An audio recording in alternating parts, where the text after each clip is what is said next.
Welcome to The Megyn Kelly Show, your home for open, honest, and provocative conversations.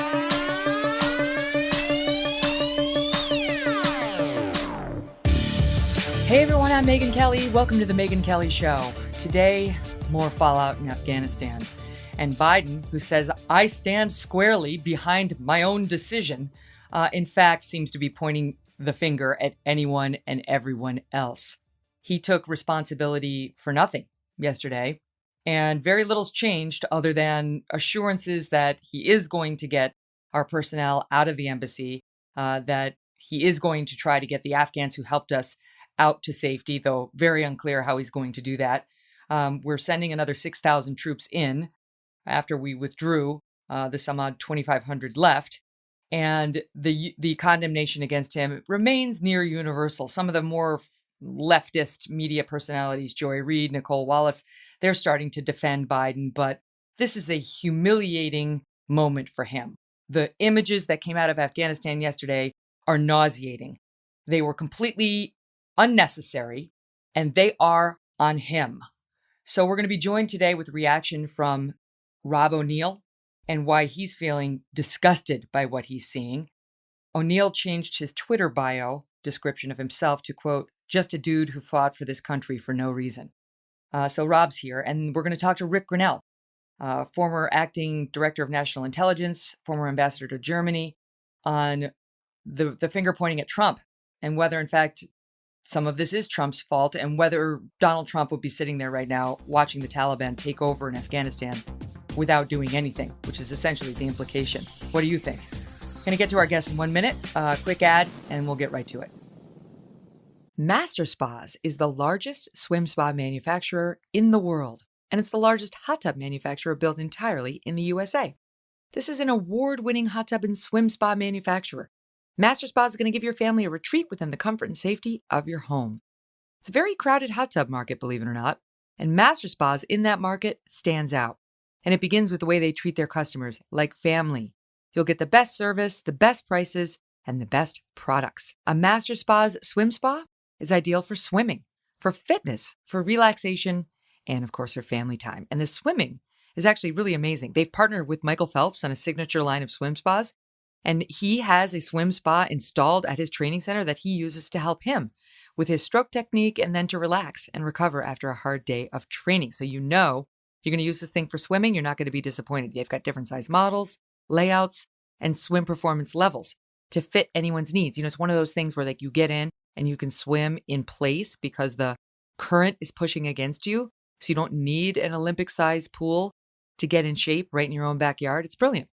Master Spas are super easy to own, so you can spend more time enjoying them and less time maintaining them. Go to masterspas.com, use the code MK to get $1,000 off a swim spa or $500 off a hot tub. That's masterspas.com, promo code MK.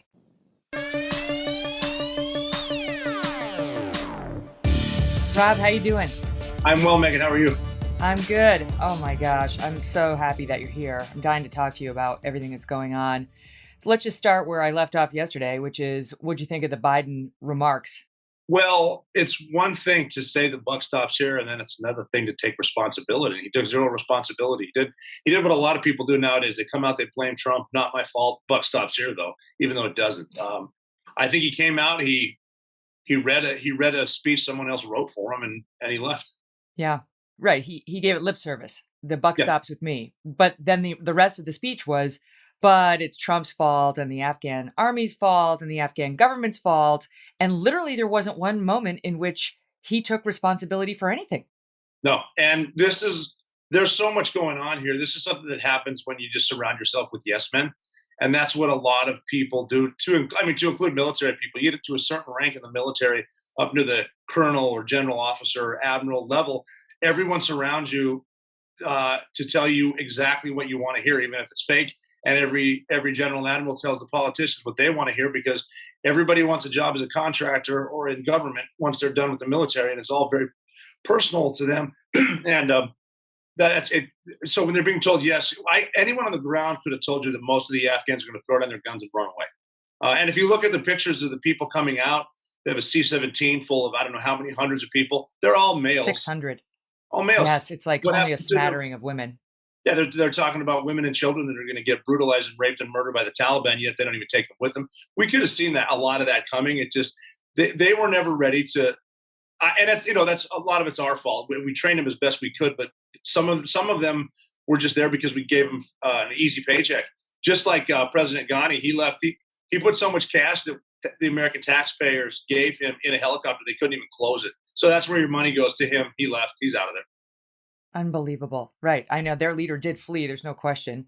And a lot of the Afghans just laid down their arms. Yep. But some now are defending some people who I respect and really like. Mark Thiessen of the American Enterprise Institute, General Jack Keane, who, orchestrated the surge. He was the architect of it in Iraq, the successful surge. They've come out and said, Biden is a little out of line in going after the Afghan soldiers. They were saying they were doing fine when they had American air support and intel.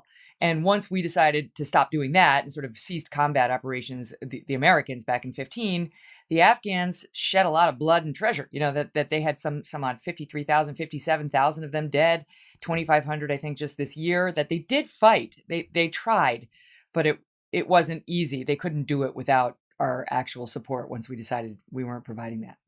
Yeah, I've been in gunfights a lot, and it's definitely better when air support is on your team. It's definitely a force multiplier for obvious reasons, and they didn't have air support, and they were used to it. Then the Taliban's always been saying the entire time we were there that the Americans have the clocks, but we have the time. We can't stay in Afghanistan forever. That's pretty obvious. We shouldn't have been there with that many people for that long. We basically had it won in 2004. I think there was no improvised explosive devices. You could drive around. I used to drive a motorcycle around Jalalabad. We could eat at the shawarma stands. You don't do that anymore. There's so much that's going on, and these are, to a lot of people too, this is just a political thing. No war, no war. They've never been there. These are real people. If you're hanging on to a jet that's taking off, thinking you're going to hold on because that's how bad it is on the ground, something went bad. And the Taliban are serious. Everyone we captured that's still alive is out, and it's a complete mess. It could have been done a lot easier, a lot better. It never needed to be we're either going to leave or we're going to be all out war. There's airfields there in Kabul, in Bagram, in Jalalabad. Keep those open. You don't even need to have people go off base that aren't locals. Keep the air support. And the Taliban shows up in trucks. They come in well, now they have Humvees and MRAPs, but they come in trucks and convoys from madrasas in Pakistan, bomb them. You have to do it. It sucks. But war's not fun. War's not pretty. I don't recommend it to anybody. But that's what you have to do if you're dealing with evil, which we are. Well, that's the thing. So we had all these troops over there, and some 14,000 plus when Trump said, we got to withdraw that. We got to come up with a different deal. And then it was down to 2,500 when Biden started to just pull the troops over the summer during the height of the fighting season, and the Afghans were left high and dry. They didn't really have any support. And even though Biden says, they were 300,000 strong, without the air support, most military experts are saying they didn't really have much of a chance against the Taliban, who were more determined. The Afghan forces weren't getting paid, the corruption at the top, they weren't getting fed in all these instances. And so their hearts weren't necessarily in it. Whereas the Taliban, for them, this is a totally different jihadist mission. Can we talk about that moment though with that? Is it a C-17, Rob? The aircraft? Okay, so yes. The American C-17 leaving the airport, and you see all these Afghans running to get on it. And I'll tell you again, Mark Thiessen starts a column for the Washington Post. He writes weekly, and as follows: on September 11th, 2001, Americans literally fell from the sky, jumping from the top floors of the World Trade Center to escape the fire set by Al-Qaeda and the Taliban regime that aided and abetted them. Today, almost 2 decades later, it is our Afghan allies who are falling from the sky after clinging to the fuselage of a U.S. military aircraft taking off from the Kabul airport in a desperate effort to escape the Taliban regime. He says the debacle President Biden has unleashed in Afghanistan today is the most shameful thing I've witnessed in over 3 decades in Washington. That was a shocking image to see at least three people died falling from the aircraft that they couldn't get on. They thought somehow it would take them out, that they could escape, they could live holding on to the outside of the airplane. We got on as many as we could, but some grabbed on the outside and their fate was sealed. And there, it really was, it struck me too, the juxtaposition between, I know the people you fought for, the people you were thinking about when you went in to kill bin Laden, the woman who had to jump from the top of the World Trade Center, and those guys falling from a plane, whatever you think of them, these are people who were told had been helping us, and we just abandoned them. Yeah, these were, if they're holding on to a plane like that, they were definitely had something to do with the Americans. The Taliban knew who they were, and that's what they're doing now. And again, too, to humanize what happens, I always say that it doesn't matter what you feel. If you portray calm, people around you will be calm. But if you panic, other people will panic. And if people start leaving the front lines, running for cover, more people are going to be inclined to do that. It's like in SEAL training when someone quits, someone looks at it and goes, "Well, if he can't make it, I can't make it." Then he'll go quit. It's just a sympathetic reaction that happens naturally. And gunfights are scary, and the Taliban has been gearing up for this in Pakistan, which is a whole different conversation to have. Why didn't we just move on from Afghanistan into where we know they all are in Pakistan? But yeah, I mean, it gets scary. People quit, and then they start thinking about their families. What if they get out, but then their kids don't? The Taliban, I don't really care what they say on some news network. They're not mostly peaceful. These are horrible, horrible people, and they are capable of doing something to another human being that shouldn't even be run through your head. It's so bad. I know, it's kind of, people are watching them in most instances hold their fire right now as we effectively surrender. I mean, Yeah. they're holding their fire to let us surrender, and we're going to get out, and then they're going to have complete control, and then our Afghan allies are going to be left to the Taliban's evil forces and desires. And what are we going to do then? Then we're not even going to have an Air Force base or any sort of, any sort of base to go back in through, from which to regain control or provide security. It's done. They're being smart. Oh yeah, yeah. Just lie to everybody. Tell them you're going to be peaceful. Let the Westerners leave. They're even, even though a lot of those reporters, there's one in particular that I give her credit even for being there. She was saying they're peaceful. They're really not, but just to show your face in a place like that with the Taliban are, that does take guts. Maybe because they can't quite get out. And the Taliban's going to leave them there. But I mean, there's a lot more going on to this too. You'll notice the Russian embassy didn't close down. They're not getting overrun. China will be in there soon. It's all working into their hands. It all comes down to the weakness this administration is showing worldwide. Mm. President Biden, yesterday, he came out and basically said, look, I understand how hard this is for the troops who fought. He said, I realize it's deeply personal. These images are crushing. It's painful for the vets. You had some thoughts for President Biden, I saw on Twitter. What do you want to say to him? He seems to be trying to show empathy for the veterans who fought. This was just, I'm hoping, like I said, I think earlier, that I'm hoping some senior advisors were telling him this is a bad idea. I'm hoping he knows it was a bad idea. Everyone knew Kabul was going to fall. Not a lot of us knew it was going to fall this soon. And it's a shame I don't want to start naming people I know that died over there. And now it's like for what? It's like we never even went there. And so you got young Marines and airmen and soldiers walking through minefields, watching their buddies get blown up. And we just gave it all back to them without a fight. I mean, a fight that it's going to cost us more to fly in from aircraft carriers now and refuel, or from different bases in the Middle East, refueling long flights just to, throw bombs at people that they could have done in a matter of minutes if we kept Bagram. I mean, Bagram alone would have been enough. We had enough air power, enough ways to defend ourselves, and without the need. I mean, maybe we should have realized, okay, maybe we shouldn't be out there trying to build schools and keep the peace, but we do need to, for our own national security, because if you think ISIS and Al Qaeda aren't coming in too, and they'll all work together with, they don't mess with China, because China will do what warriors need to do, and they know they'll kill them bad, but if they don't mess with them, they won't mess with each other. I would just tell them that it does seem like it's in vain. I have no doubt that President Biden has a big heart, but he's been wrong about a lot of foreign policy things, and I was showing my frustration because it's hard to watch these Taliban in our weight rooms, on our treadmills, knowing that they're in the presidential palace. We shouldn't be bombing them right now. It doesn't matter where they are now. If the president's not there, the president of Afghanistan's not there. It's not his palace. The Taliban are inside with their leadership taking selfies. Hit them with a few JDAMs. Well, we're going a different way. We're not interested in that fight anymore. I mean, Biden made that very clear, and has struck this agreement, like we're not going to hit them and they're not going to hit us as we tuck tail and run. his point yesterday was no more American bloodshed. I'm going to be the one to do it. I'm going to be the one to get us out. I'm just going to play the soundbite so folks can listen. I stand squarely behind my decision. We were clear-eyed about the risks. We planned for every contingency, but I always promised the American people that I will be straight with you.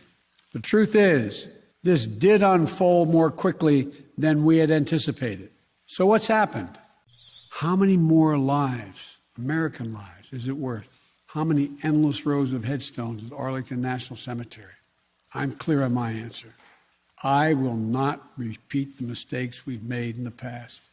After 20 long years of bloodshed, the events we're seeing now are sadly proof that no amount of military force would ever deliver a stable, united, secure Afghanistan. When I ran for president, that I would bring America's military involvement in Afghanistan to an end. While it's been hard and messy, and yes, far from perfect, I've honored that commitment. What do you make of that, Rob? Yeah, I mean, it is going to be messy, but again, it's not a black and white decision to stay all out or just leave, and it shouldn't be made like this one is as a political talking point. It shouldn't just be a distraction, something we talk about and then get rid of it. This is very serious. There are people being tortured as we speak, and it's horrifying what they're going to go through. There's going to be a lot more bloodshed, and there will be more combat when we have to send airborne troops back in there to get. Yeah, we're already sending 6,000 troops back in there right now, Right, which we wouldn't have had to do if we'd handled this appropriately. Right. It doesn't. Why are you going to take them out just to put them back in? Doesn't make any sense. If we've been there for 20 years, we should know what's going to happen if we just leave like that. We know Bagram we know Bagram well, and we could have maintained that and had a more peaceful transition. Slowly letting the Afghans do all the work by themselves. But even when we were in my experience anyway, working with the Afghans, they weren't. We would call them Afghan-led missions, and nothing could be further from the truth. And a lot of people that I know, because these are people that'll either show up for work one day or won't, and just say, "Well, God willing, God didn't want me to come to work today, so I didn't." But they need to get more serious about what's going to be like to fight without as much air support as they're used to with us. We didn't do a proper handover, and it's easy to say this stuff from Camp David at the White House because you're not seeing the horrors of what's going on now. But wait, so let's walk through that. Because I've heard it both ways when it comes to the Afghan soldiers, as I mentioned, Jack Keane, Mark Thiessen. And in fact, let me just play the Jack Keane soundbite so we know what we're talking about. This is him. He's not exactly defending the Afghan military, but he's trying to explain what really went on here. Here, listen to him. And I would like to point out a couple of factual errors in those remarks that deal with, his defense of his decision. When he's saying that the Afghans, are not willing to fight, that's not telling the whole story. They have suffered over 50,000 casualties. What happened this year is the United States said to the Afghan security forces and to their government that we are no longer willing to support your efforts. And as a result of that had incredibly adverse impact on them, knowing full well that would be the first time that they've ever not had air support and robust intelligence to enable their fighting. The Afghans have fought in the past. They are not a strong military by any means, and anyone who's been in Afghanistan knows that.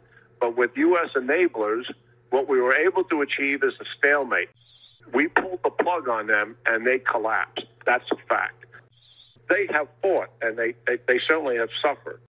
And Thiessen was pointing out as well, he says there's not a single U.S. ally in the world that could defend itself without U.S. help. He's saying to say, as Biden suggested yesterday, these guys are just not willing to fight is libelous because they did. This is Thiessen saying in January 2015, Afghan forces assumed full responsibility for combat. U.S. combat deaths dropped to an average of about 17 a year. During the same period, between 53 and 57,000 Afghan soldiers were killed in action. He says today to say they weren't willing to fight is libelous, but they couldn't do it without the U.S. mission planning, intel, and air support that had enabled them to succeed. So which is it? Is it that they were trying to fight, it's just not possible without some U.S. air support, or there are a bunch of derelicts who wouldn't fight for their country, and so why should we? No, I'm not saying they're derelicts. I've worked with them quite a bit. I just don't think they had the capabilities that we did, especially with our air support, obviously. And General Keane hit it pretty much on the head. Once we left, we left. But the problem is we've been treating them with kid gloves for so long. Yeah, maybe we let them patrol the streets of Kabul and a couple places like that. But look how, I mean, Kandahar we never really had anyway. The Taliban's pretty much owned that the entire time. And again, I mean, it's a fear factor. I'm not there with them right now. I don't know where their minds are. I just, if you have an army that doubles the size of the other army and they lose in a few days, someone wasn't fighting. Something's gone very wrong. So do you believe, as Biden said, that, look, we needed to go like another 5 years, another 1 year, another 20 years, the Afghan forces wouldn't have done any better. This isn't our battle and it's sad, but bye. Yeah, I mean, it's very sad. And think about all the, everything that we've lost. Of course, the lives that were lost there of Americans and coalition forces, all the money that we wasted there. And, we just leave everything behind, everything from flat screen TVs to vehicles and weapons, which the Taliban now have all of. I mean, yeah, we have enough smart people, I think, in the Pentagon to have figured out a better way to do this. And like I said, I really hope they were telling the president that. I don't really think it matters what he thinks anyway, because there's people behind the scenes making these decisions and writing these speeches. There's just no. I mean, I did say a couple of years ago we should have been out of there, because they don't want our form of democracy. They've proven that. Maybe they did in the cities, but we didn't. I mean, we pulled the rug right out from under them, and it's just this doesn't make me happy at all. Yeah, but what's out of there? What's out of there, right? Because it's like you can take away the 15,000 fighting forces that we had over there when Trump made that decision. But, wouldn't a few thousand have been able to at least hold the status quo? It's like, no, it's not ideal to have us in perpetuity running these, this air support and this intel for them. But I can see the argument that it's much better than the alternative, which is vacuum, void, Taliban in control, new base for Al Qaeda. Like, was it so bad when our troops were there over the past few years just providing support? We've got tens of thousands over in Japan, South Korea, Germany. I'm not sure why it was so necessary to pull the last few thousand. But that's got to be just politics or bad policy, but we're one and the same. No, it's not that bad over there.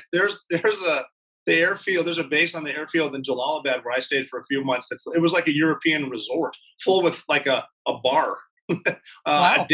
a dance floor. They have green bean coffees at Kabul and karaoke night and paved roads. And it's not all driving through. I mean, everyone that raised their hand for this country, I respect them all. But not everybody's out there doing the really, really hard work that a lot of the people who died aren't getting the credit for. And I don't like the long-term effect. This is like Al Qaeda attacked the World Trade Center in 1993, and we knew they were going to come back, but then we just forgot about it, and then they came back, and then they build their bases there. They keep enough of the ideology going on and the fanaticism, especially with our open southern border, and more importantly, our open northern border. They haven't forgotten about us. We're the paper tiger, and I'm worried about the homeland. If they have camps over there and can get people into this country, they'll do it. And they'll get them right to Times Square if they can. Yeah. And you tell me how can we run counterterrorism operations in Afghanistan when we're not in there, right? Like from the Gulf, like how are we going to do that? Well, we lost a major foothold there because we have the stands up north and Russia. We got China over there and Iran, and we're right in the middle of them. When we can do everything from run sources to have spy aircraft fly over them, it's just more difficult now. We'll be able to monitor from up above, but it's going to be a lot harder to run sources. Especially, I mean, if I was an Afghan right now, I wouldn't want to be a source for an American. Right.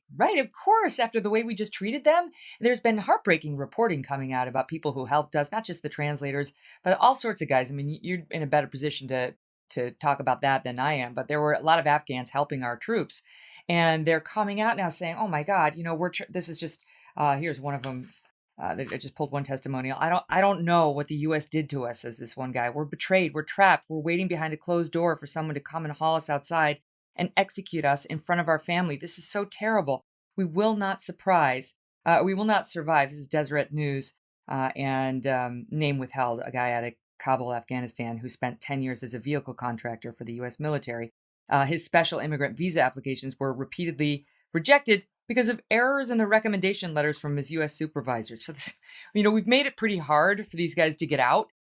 And I realize not all these guys are excellent guys who we want moving back to the United States, right? But some I think really helped. And there doesn't seem to have been any thoughtful process to figure out who do we need to stand by? Who do we need to fulfill our promises to?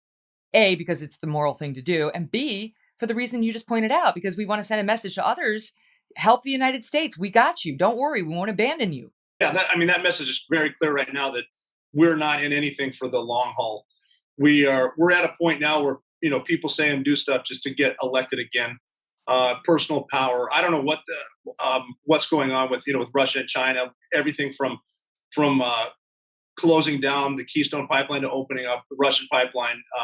Watching as China expands all the way into Africa. It's almost like we're closing our eyes and making up stuff to yell at each other about when there's real problems and real issues that concerns all of us. And if these fanatics with their ideology, and again, there are tons of really good people in Afghanistan, but if these fanatics can get here because they trained there, they will, and that's on all of us. They don't care if you're a Democrat, Republican, or white or black. If you're a Westerner, they're going to kill you, and they're going to do it here. And it's sad. Yeah, well, can we talk about that? Because Biden said we must focus on today's threats like ISIS, not threats of the past. So he's really sort of diminishing even Al-Qaeda, right? It wasn't exactly the Taliban that we were worried about that attacked us directly. It was that they provided a safe haven for Al-Qaeda, bin Laden, and others to plot attacks. That's why they were looped in. That's why we went after them. So what is he talking about? We must focus on today's threats like ISIS and not threats of the past. Well, this threat will come back. And the Taliban at first didn't give up Al-Qaeda because they didn't think we were serious about coming in, which we were. And I've had Taliban guys tell me personally, if they would have known we were going to do, they would have given us Al-Qaeda, because you got to figure Al-Qaeda, mainly not Afghans. They're Pashtun, the part that I was in. And Al-Qaeda, like it or not, are foreign fighters, and they don't really want them there. But now there could have been anything as far as, I disagree with negotiating the way we did with the Taliban, but there are ways to hand over. If they're just going to run in and take it, there are ways and agreements. Agreements is a tough one because they lie to us as much as they can. But now that Al-Qaeda sees it, and ISIS, they'll just, that flag will be flying in eastern Afghanistan if it's not already. And they're hell bent on the caliphate. They want to take all of that land back. They've got a base to do it now. And it's a smaller world than it used to be, so it's pretty easy to get here, especially now. Up next, Rob was fired up on Twitter yesterday asking about whether his brothers in arms died for nothing. That's how a lot of men and women in the military are feeling right now. We'll get into some of those questions and what Rob thinks next. Well, I'm at the beach for the summer. I'm in Jersey, and I don't have my X chair because it's hard to disassemble and bring down here, right? But I'm going to get back to it. And I'm sad, because let me tell you, what I'm sitting in now is nowhere near as comfortable, and I guarantee you what you're sitting in isn't either. The X chair is spectacular seating, and they are at the forefront of home and office seating in this country. Certainly during the whole transition from like office working to home working, when people have realized how uncomfortable their seats are, how awkward your bottom feels on your lame-ass kitchen seat. X chair has got an innovation called LMX temperature regulation. It's going to take your seating comfort to a whole new level. Patent pending LMX allows you to experience cooling, or perhaps you would prefer heating and massage. That's your business. I'm not going to inquire further. You can do it all in your X chair. You're feeling a bit warm this summer? You can set your LMX to cooling. Air conditioning in your home or office cranked up too high? Set your LMX to heating. You can use their dynamic variable lumbar support, DVL support. It was already best in class, but now it's even better because with LMX, your comfort's guaranteed. Imagine regulating your body temperature and getting massage therapy. We haven't even talked about that while you're working. Massaging, heating, that's why they call it the X chair. There has never been a better time to ditch that old no-name office chair and boost your productivity by treating yourself to the joys of X chair. And best of all, X chair's on sale right now for $100 off. Get yours by going to xchairmk.com right now. That's the letter X, chair, the letters mk.com, or call 1-844-4X-CHAIR. X-Chair's got a 30-day guarantee of complete comfort, and you can finance your purchase for as little as $30 a month. Go to xchairmk.com now and use code XWHEELS for free X-Wheel blade casters. I miss those too. xchairmk.com. Why are we pretending that the threat is just suddenly gone? We've managed to deflect it for the past 20 years because we've been over there fighting, keeping them fighting abroad. You guys have been. And the homeland hasn't suffered a major terrorist attack during that time. We've had some domestic attacks launched, but nothing on the scale of 9/11. And now we just want to say, oh, the threat's done? But why? I don't remember Al-Qaeda surrendering. I don't remember the Taliban saying, yeah, now we feel all warm and fuzzy, not just about the Afghan people, but about the United States as well. They're out in the streets chanting death to America right now. All depends on what a lot of media tells you. Well, these are the peaceful Afghans. These are the good ones. They're the peaceful protests. We've seen that here. They lie to our face while there's buildings on fire behind them. These are not peaceful. Yeah. And Al-Qaeda and ISIS are way worse than Antifa, just in case anyone's wondering. Because Al-Qaeda will come to kill, and they do not discriminate whatsoever, and they really have no souls. They're capable of anything, and it's just I don't like seeing it. It's just it's this 24-hour news cycle where something happens, and look at the shiny object, and all we do is talk about that. We yell at each other on social media, and then there's something new. This might go away as far as we're concerned for a while, but it's going to be there, and it's brewing. We're gonna hear from someone that came from there again. You tweeted out yesterday, my friends who died for no reason would be disgusted with this administration. What do you mean? It's a shame it's a shame in the first place that so many great people died trying to get like a guy that our American families don't even know the name of them, just unnecessary missions. And so I agree with, that's why I didn't want that big of a footprint there anyway, because I did have an admiral tell me in about 2005, there are no IEDs in this country. And I remember talking about the surge. Well, you surge this many, doesn't matter what your intentions are, you look like an occupier, and there will be IEDs in this country. And naturally, because there's so many fewer roads in Afghanistan than there is in Iraq as far as highways. So they're going to bomb us there, which they did. And it frustrates me to see parents of guys that I knew really, really well on television talking about it. And they've even said, what were we going after? When a helicopter was shot down, who were we going after? How important was he? And it's just, now that the Taliban's back and they're turning the music off and killing women, it's like we never even went there. People basically died for nothing, other than fighting for the people beside them, which is what it gets down to. Again, I have nothing but respect for the men and women who went to Afghanistan, and a lot of respect for the men and women that are there now. We have it better; they definitely have it a lot worse. But it's every combat veteran I've talked to just feels empty. It's sadness followed by anger, and then reevaluation, and then retweet. Oh my gosh. I mean, think about it. That matters. That matters. That kind of thing should be taken into account by leaders like Joe Biden when they're making plans, and leaders like Trump too. I mean, I know you were critical of his negotiating with the Taliban and coming up with this deal. His defenders say at least his planned withdrawal was conditions based. Biden's was explicitly not conditions based. I mean, he made that very clear. We're pulling out no matter what you do, Taliban. So, enjoy, because we're definitely leaving. And so, I mean, it's almost like, look, there are the people who think we should have left forces there, at least some healthy residual force like we have in places like Japan. And I would say Jack Keane and Mark Thiessen are in that, and Andy McCarthy are probably in that group. We should have left some forces there. You don't need 15,000, but you need a few thousand, maybe 5,000 to keep the peace in a region that is important to us. And then you have people who are, sort of diehard Trump supporters, like I would say Molly Hemingway of the Federalist, who have said this is a sort of a bullshit proposition. This was democracy building. The military generals had been lying to us for years about the strength of the Afghan forces. And of course, that's been documented. The Washington Post had an article on the Afghan papers that revealed that people like Rumsfeld and others had been really overstating the rosiness of the Afghan training and how things were going in Afghanistan. Anyway, those people are like, just out. We're out. It's done. And then you have the other people who are maybe in one of those two camps, but whatever your position is, are upset about the way we did it, right? I think most people are upset about what happened over the past 72 hours, how Biden handled the withdrawal. So I don't know what the answer is. I'm not sure exactly what the answer is, but I do think that the withdrawal and what we've seen over the past 3-4 days is an indelible stain on Joe Biden's legacy. And I think it's embarrassed America in a way that will invite further attacks and has actually endangered the security of the American people. What do you think? We're more unsafe today than we were yesterday. And this will be a stain on his legacy, and it should be. This is a big mistake. Yeah, I mean, like I said, they're going to send another couple thousand troops in there right now.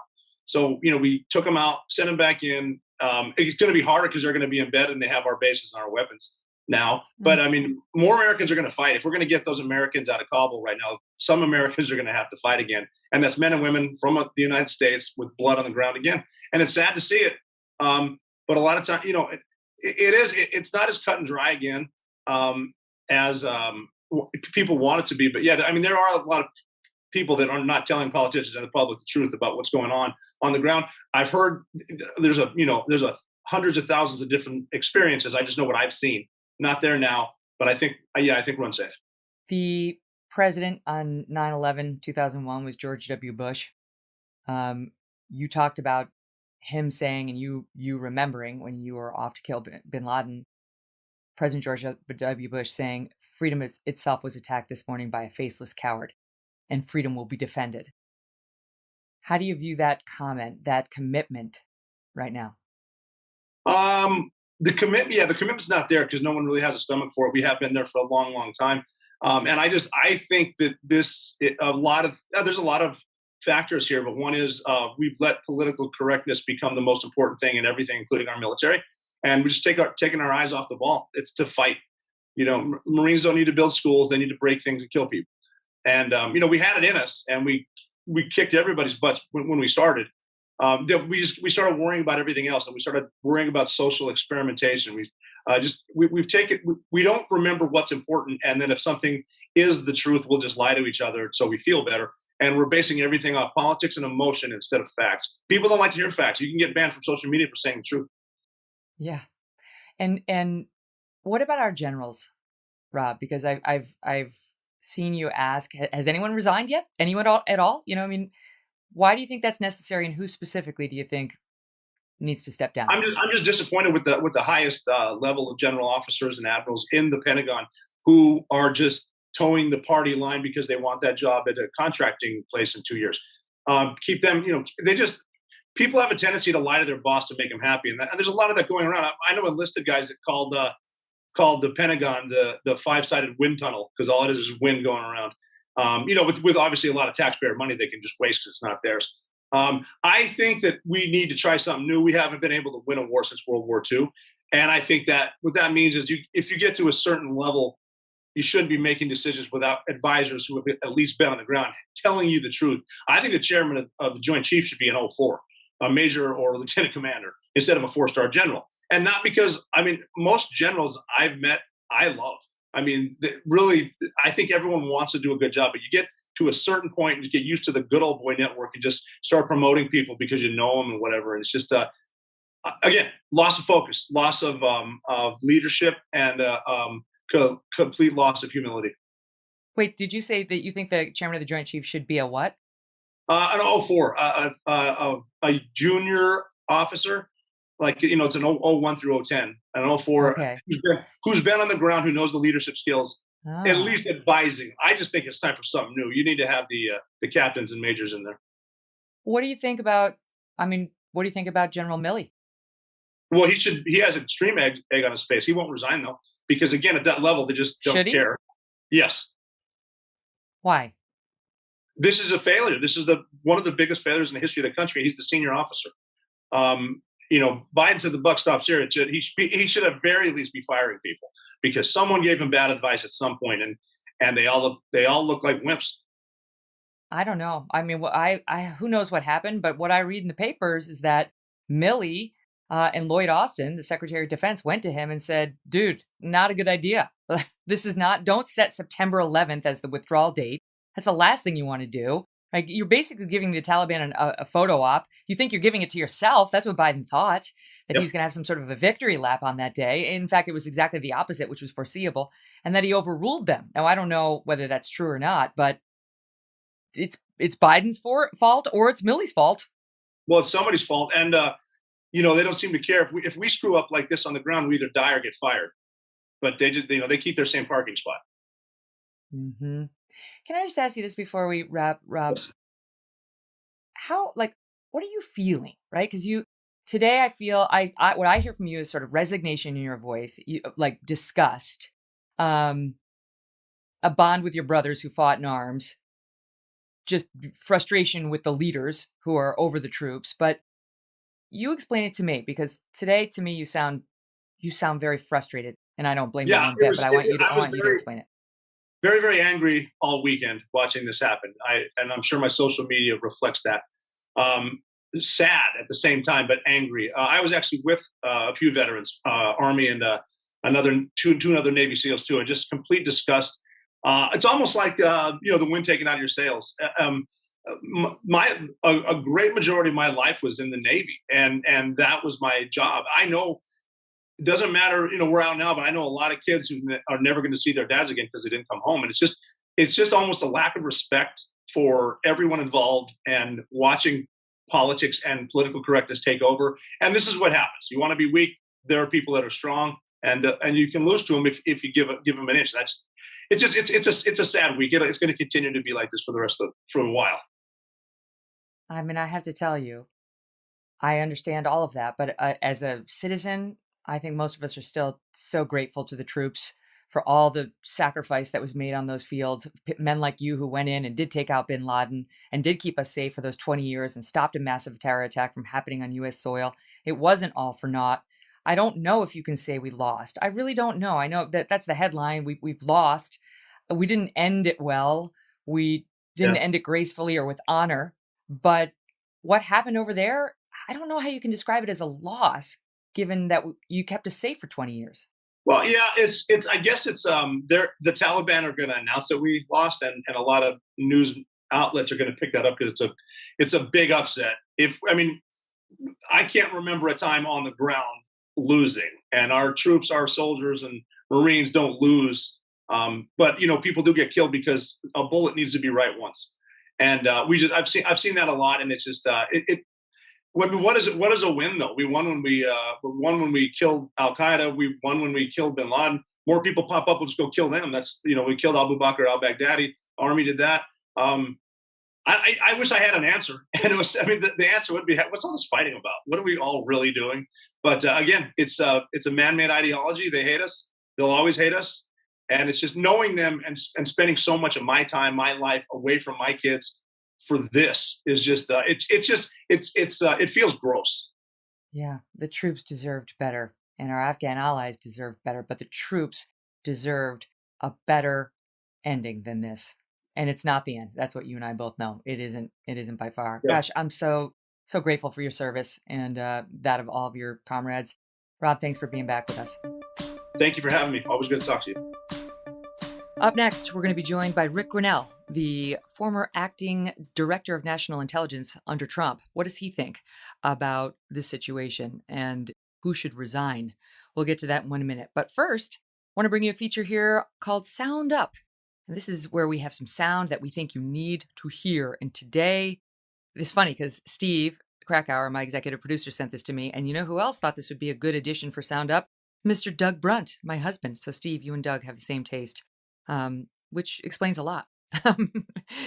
Today, the sound is from Nicole Wallace of MSNBC, a former Republican political operative turned anti-Trump, anti-Republican pundit, turned supposed news host on the cable news network MS. Oh, sure. I mean, if this is a journalist, okay, I'm the president of Afghanistan.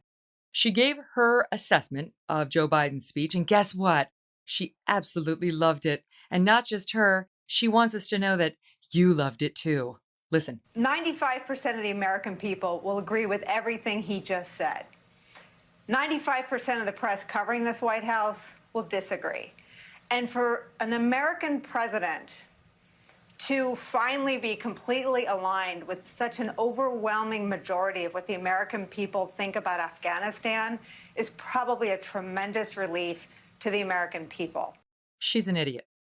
I'm sorry, but this woman is an idiot. God, everything she says is dumb.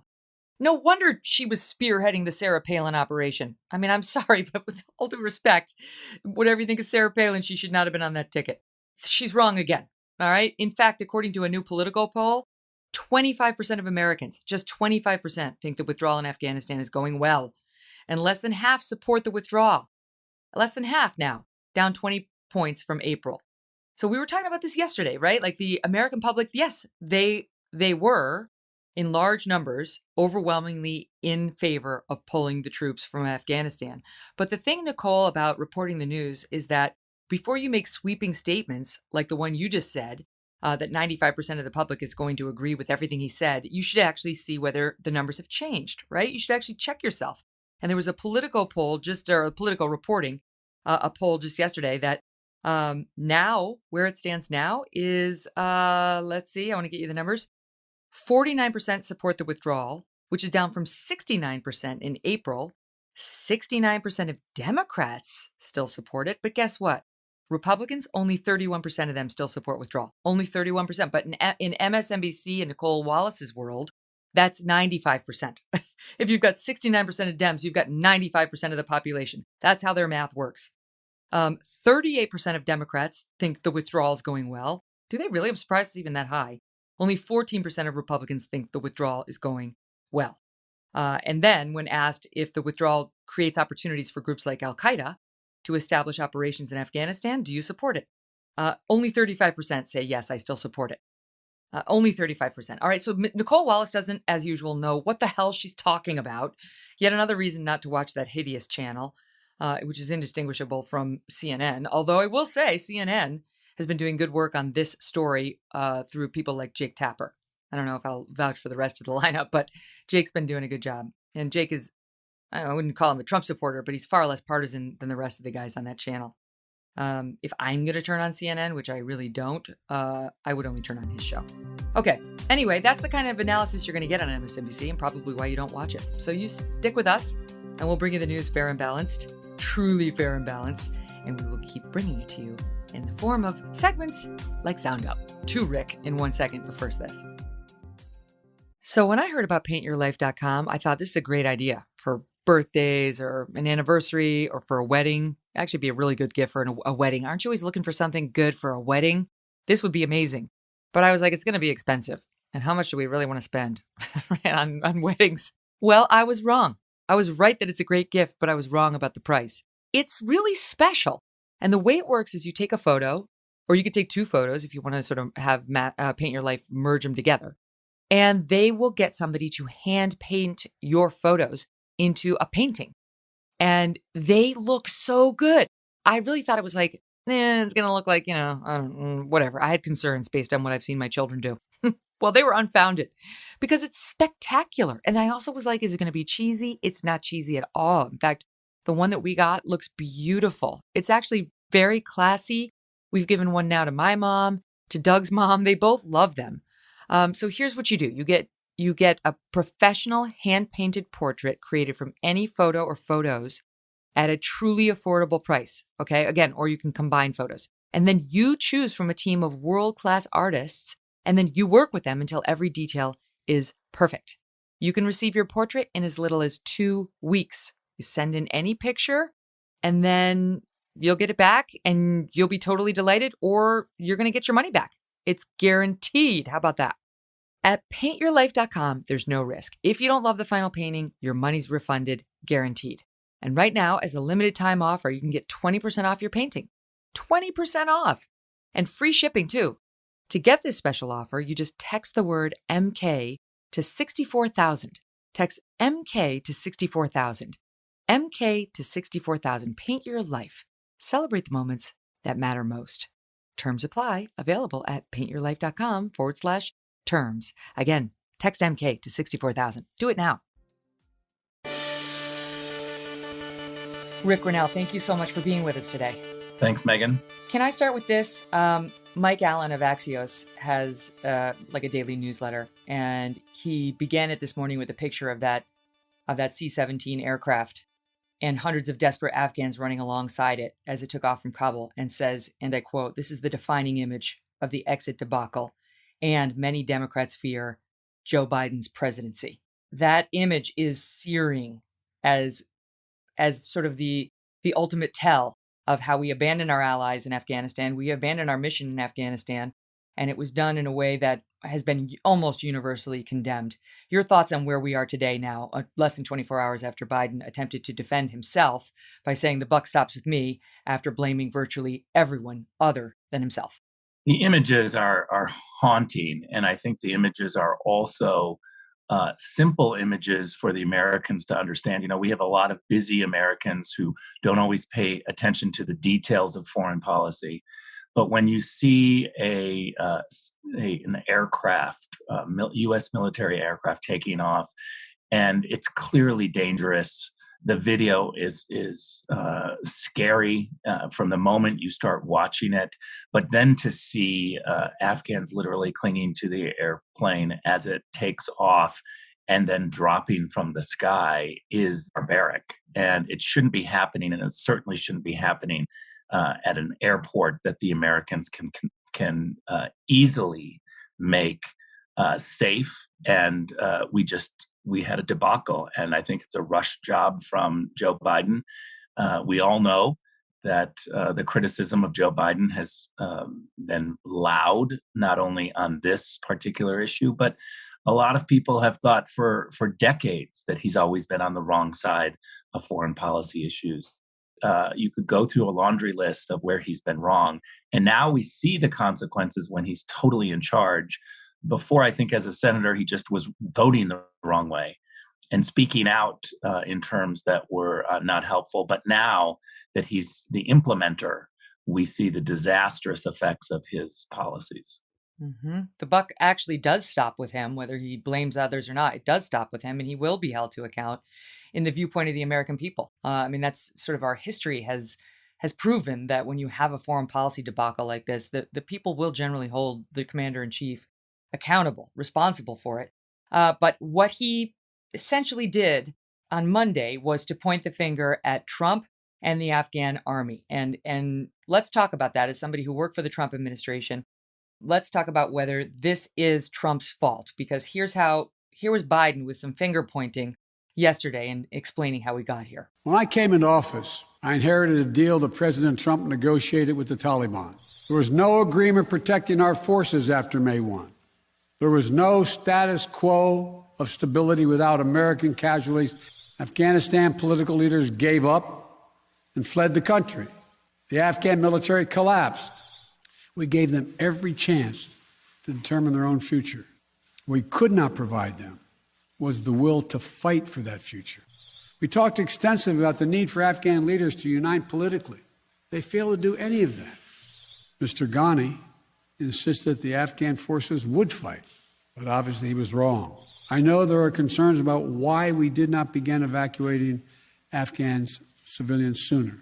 Part of the answer is some of the Afghans did not want to leave earlier, still hopeful for their country.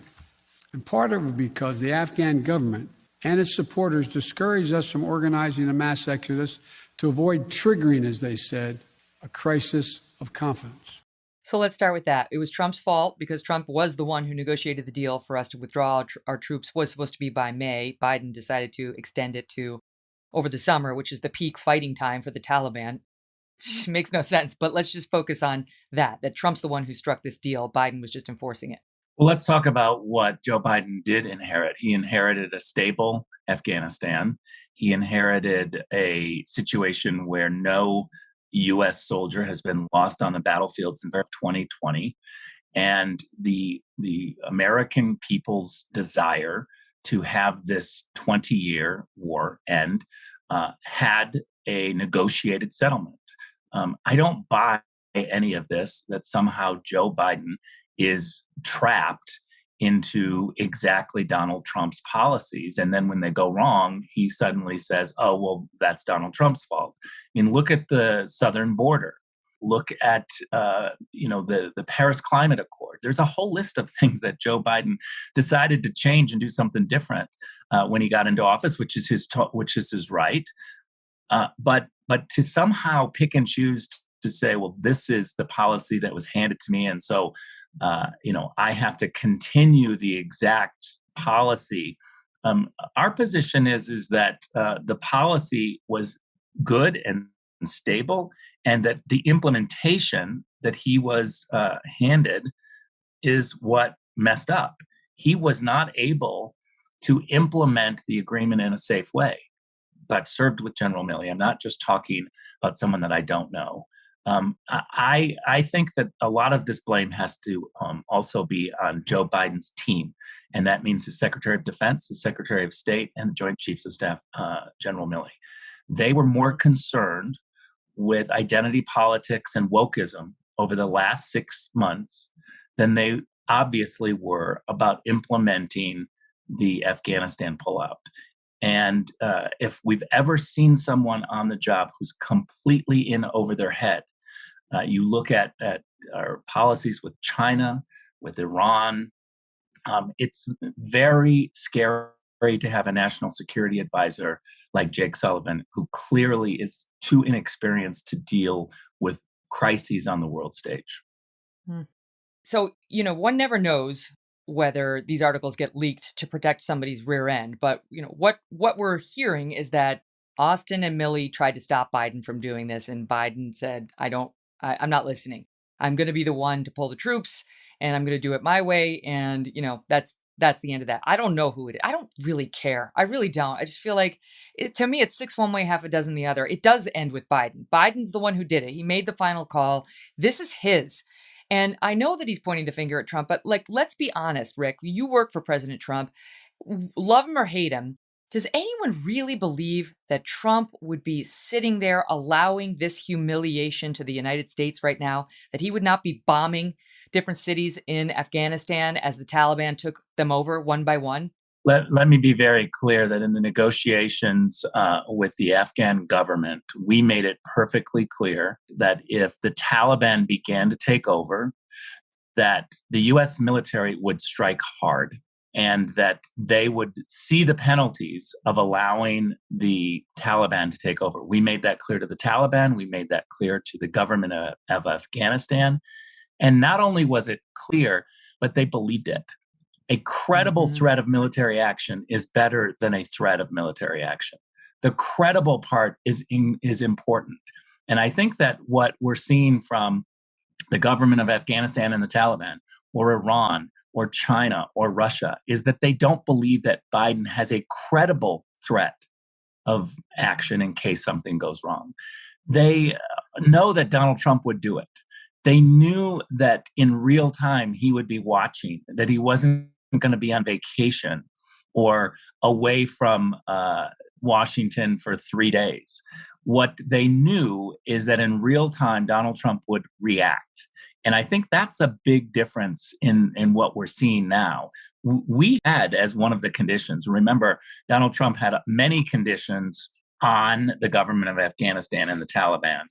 And those conditions were going to be monitored on a daily basis, on an hourly basis. And if those conditions weren't met, then we would adjust the policy. We had lots of discussions, and General Milley was there and very comfortable with exactly what was going to unfold because he could monitor and adjust the policy. Clearly, through these leaked news stories where I think you're right, Megyn, that it's a lot of after the fact people covering up their reputation, which is, Washington 101, that people leak stories to say, well, I was against this policy. It's to protect their future, job prospects. They want to distance themselves from a disastrous policy. And that's what happens in Washington. But can I just take you on the Trump policy of withdrawal to begin with? Because sure, I don't see, given where we are now, let's just put for this moment the withdrawal itself to the side since it was handled so poorly. When you see the 300,000 Afghan security forces totally overrun by the 75,000 Taliban, whose hearts are in it, the Taliban hearts are in it for sure. The Afghans they don't like the Taliban. 85% of the Afghan population doesn't like the Taliban, but the Taliban are fighters and they're mean sons of bitches.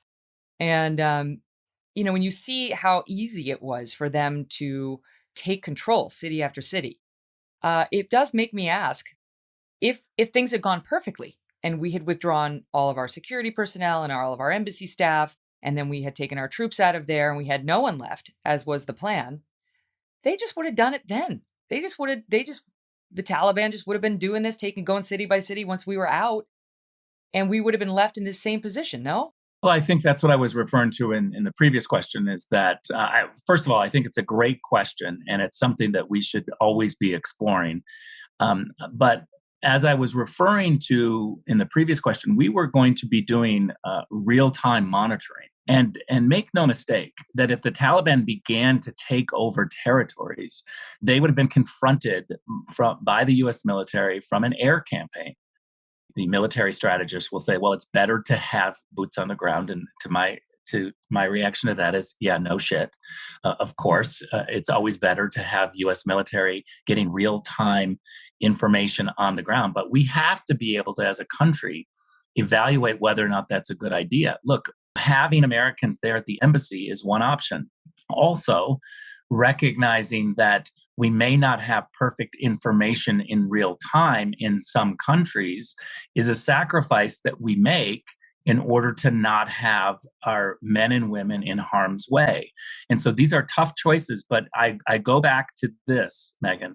My criteria for U.S. military boots on the ground in any country is whether or not there is an immediate threat to U.S. national security. I'm sorry to tell you, the world is a terrible, dangerous place, and there are little girls in the Congo that don't get to go to school. And we have this entity called the United Nations, where we pay 1/4 of the bill. One of the things about the Trump administration is that not only did we say America first, but we said allies need to step up. We encouraged allies to do more and to share their obligations. And let's be honest, many of our allies wanted Joe Biden, and now they're seeing the disastrous policies of Joe Biden. And I can tell you this, they know that the world was going to be more stable now under Donald Trump than under Joe Biden. Yeah. I don't know. I look at it, all I want is safety and security for the American people. That's what I want. And I want the troops to be respected and not put into unsafe, well, I mean, they're all unsafe, but just foolishly unsafe situations, right, for them. But I think that, just looking at this, and I don't even want to say hindsight's 2020, because people were jumping up and down when Trump said we're withdrawing the troops, making this point. Because you were ambassador to Germany. We've got tens of thousands of troops in Germany. Why couldn't we have kept 5,000 troops in Afghanistan just as a peacekeeping measure in a place that needs it a lot more than Germany does right now? Well, Afghanistan is a different place than Germany. Germany is stable and U.S. military can bring their families, and it's a completely different paradigm shift. When it comes to Afghanistan, we're dealing with Pashtun on Pashtun violence. We're dealing with an unfolding civil war. I would push back and say to people who make that argument, when do we stop? And what are the lines? Why aren't we in many countries in Africa? There's an incredibly slippery slope of countries where little girls don't get to go to school. And violence. Let me jump in and say it's not about this particular question isn't about the little girls with all empathy for them. It's about Al Qaeda. Look, we got fewer troops in Iraq now than we did before. We crushed ISIS. We took out Soleimani. We took out al-Baghdadi. Make no mistake, Donald Trump is the guy who was monitoring the situation in real time and responding in real time with incredible force. So I don't buy the false argument, the false choice of either we have tons of boots on the ground or Al Qaeda takes over. And I think that we are sophisticated enough. We have technology now different than we did in 2001, where we can monitor. And I can tell you as former acting director of national intelligence, again, the intelligence is always better when you have boots on the ground. But the question that we need to be asking is it enough to monitor the situation to make sure that U.S. national security is safe and secure without having boots on the ground with today's technology? I think the answer is yes. You tell me, because our boots on the ground, our intel over there either didn't see this coming, which is that's the party line. I mean, that's what Biden said yesterday. And the only semblance of responsibility taking, we underestimated how quickly this would happen. So they either didn't see this coming or they did and we didn't care, right? Like that's the truth. Either Biden said, I know full well we're going to collapse and that this is going to be a calamity and didn't give two damns, or he wasn't getting good information and now it's going to go from bad to worse because now we have even fewer boots on the ground and less resources over there, which none of these makes us feel any better. Well, I hope that you promise me that you invite me back on your next podcast where we have a whole discussion about intelligence, because there's so much to say on that question that you just nailed it. The quality of intelligence, we need to discuss that in America. I mean, look, when I was acting director, I brought the entire team into a room that gave us the information that if we moved the embassy to Jerusalem, there would be World War III. There wasn't. There wasn't even chaos. As a matter of fact, many of our allies in the Middle East liked the move, and the move opened up the Abraham Accords. So I bluntly asked them, what went wrong? What are you going to do to fix this problem? Because the information you gave the President of the United States and all of his advisors, there would be chaos and a war. That intelligence failure didn't result in pictures on TV in a chaotic situation, but it is a major intelligence failure which impacts policies. And we need to fix these issues. Look, I could go on and on about the Russia team, for instance. The Russia team in the United States intelligence agencies is highly political. I don't think that they do the American people a service because their prioritization of intelligence is completely upended by those on the team that will leak personal, private, raw, untested intelligence for political gain. There you go. So let me ask you that. So let's go there just for a minute. Why are all the intelligence failures seemingly woke, right? I'm sensing a pattern here, right? Like, you can't possibly move the embassy to Jerusalem. Oh no, it would result in massive unrest in the Middle East. Well, it didn't. Well, you can definitely withdraw all the troops just in time for your 9/11 photo op, President Biden, and don't worry about a thing. Oh, whoops, that was totally wrong. We got it wrong again. Russia is a thing, and here's the dossier and all, right? So why are all the intelligence failures seemingly ideological? At this point, I would be remiss if I didn't defend the intelligence agencies, because the reality is intelligence is an assessment, and we give our best assessment to policymakers at the time. Is this a tested long-term assessment? Is this a new assessment? Was this assessment done by just one aspect of intelligence? It gets very complicated, but I tell people all the time, intelligence is an assessment, and we need to remember that it's not always a perfect science. And so when we do have information like moving the embassy would be a disaster, I can tell you from my personal experience, there wasn't any other voices saying, but maybe you could do it in a safe way. Maybe you could do it in a way that would not cause chaos. Many times, though, we do have assessments that hedge, that say, well, the Taliban may be, ready to come back. It could be quick, or it could take a while. Now, those assessments generally are not very helpful, and you want to dig in. But at the end of the day, we need to hold our intelligence community to a higher standard. And this is where I can get very critical of Avril Haines, because I think she came in saying that she was going to be very transparent about the process. And as you just pointed out, Megyn, we have a huge dilemma. Did the intelligence community tell Joe Biden that the Taliban would take over fast, or did they fail to tell him that? Joe Biden, has blamed the intelligence community. Avril Haines needs to come forward and explain. Did her team fail, or is Joe Biden the director of national political? Intelligence? Yeah. Yes. Can I ask you a question? Because one of the questions I've had in watching all the coverage of this is, obviously, I believe that Americans of both parties are upset with the way this was handled, and the images are upsetting and searing. However, I also wonder, is this in fact what we're really upset about? Or is it the feeling that we've lost the war, that the war didn't end the way we'd hoped, that so much blood and treasure was sacrificed, and there will be no spike the ball in the end zone moment? I think it's both. Americans obviously are accustomed to winning, and we do have the greatest military in the history of the world. We are always capable of winning. And when we mess up at the end, then I think Americans are right to hold us to account. Who is responsible? Yes, we know that Joe Biden is responsible, but he's not going to resign.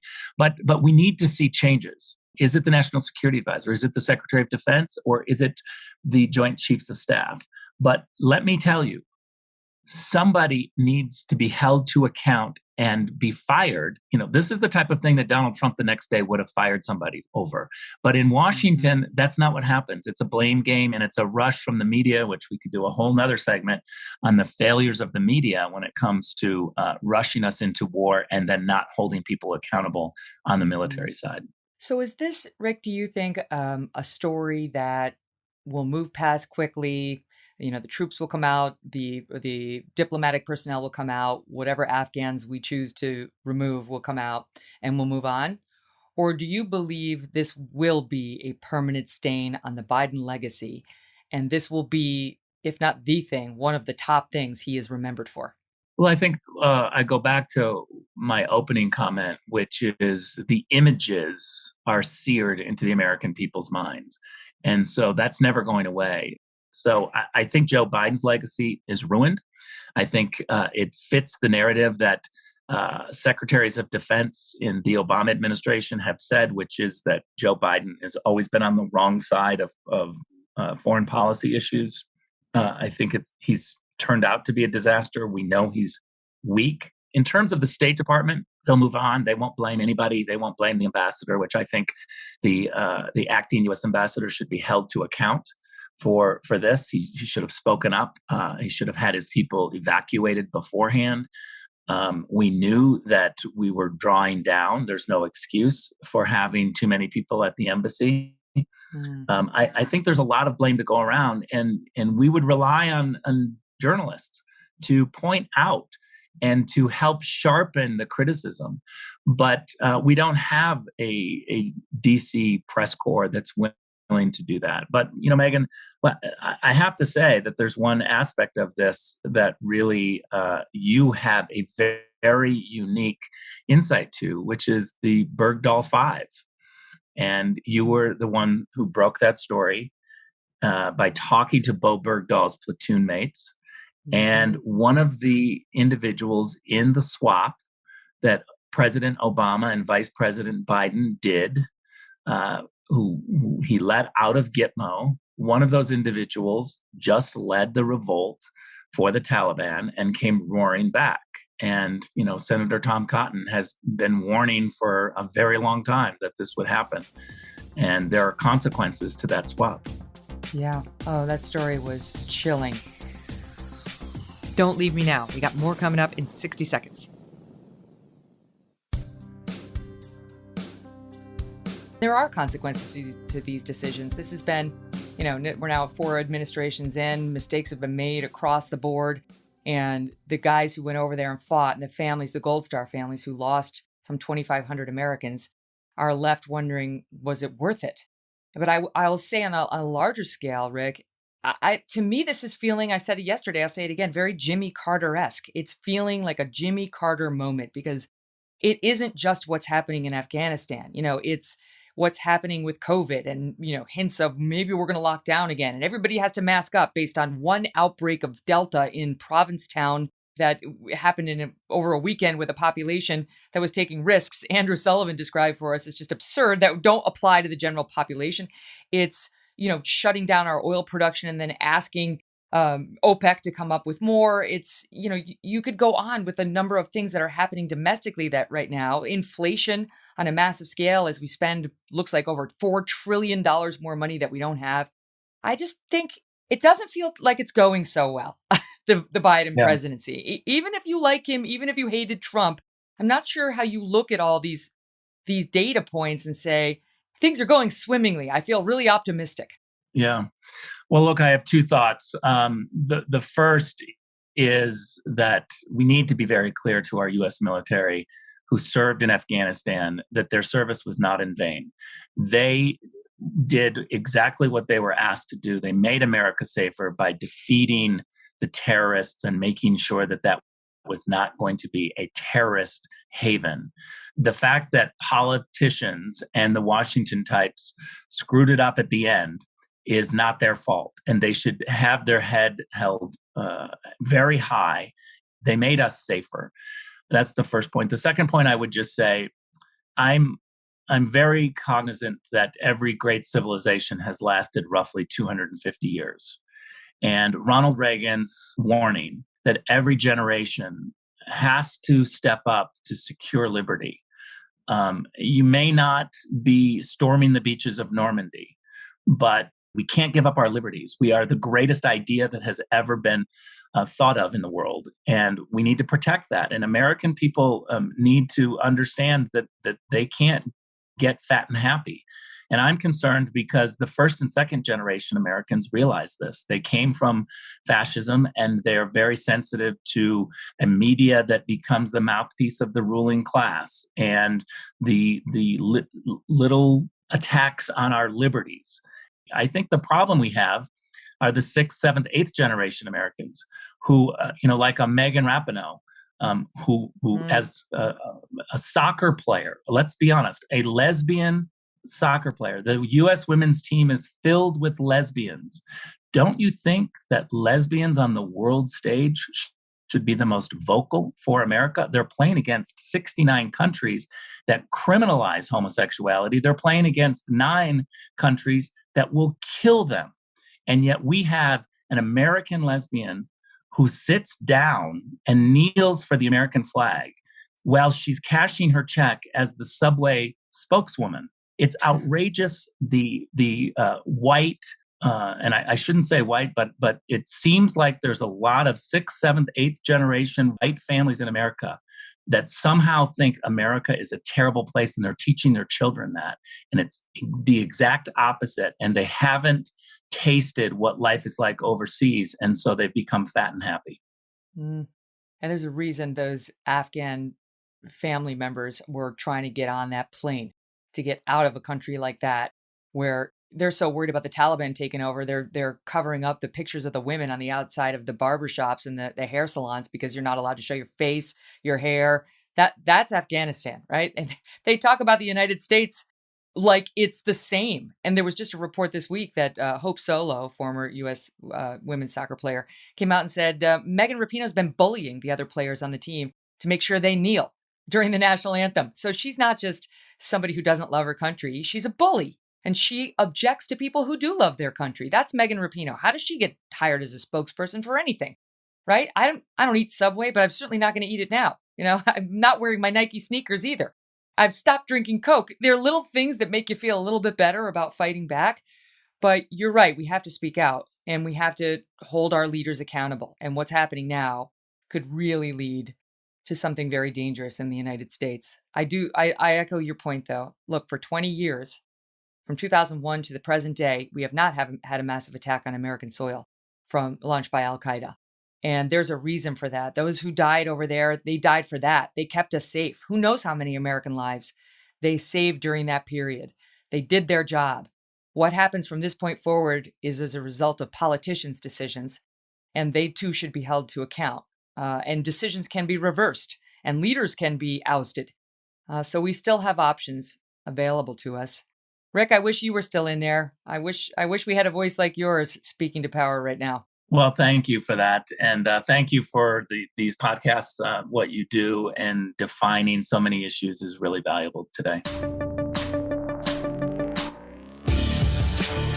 Don't miss the show tomorrow, because we're going to have Ayaan Hirsi Ali on the rise of Islamic terror again in Afghanistan and what we should expect now that we've effectively handed the keys over to the Taliban and perhaps Al-Qaeda. We're also going to be joined by John Cass, legendary Chicago journalist, longtime columnist out there, who has been really closely following what's happening with the police and just wrote a barn burner of a column recently on what happened after the murder of this young 29-year-old Chicago female officer, and what's going on with the cops there now literally turning their backs on the mayor, who, let's face it, turned hers on them long before. We'll get in depth on what's happening between the cops, the mayor, and the public in Chicago, Illinois, and how it's representative of what's happening in so many police departments across America. Don't miss that. Go ahead and subscribe to the show now. Download too, if you don't mind. Just hit that little download button and then give us 5 stars and a lovely review if you would be so kind. I'd love to know your thoughts on Afghanistan. And we're still taking your guest suggestions there. If you go on Apple Reviews and offer a guest suggestion, we get actually quite a few great ones, and I have them all saved on my phone. So still reading them. Appreciate it. And we'll talk more tomorrow. Thanks for listening to The Megyn Kelly Show. No BS, no agenda, and no fear. The Megyn Kelly Show is a Devil May Care media production in collaboration with Red Seat Ventures.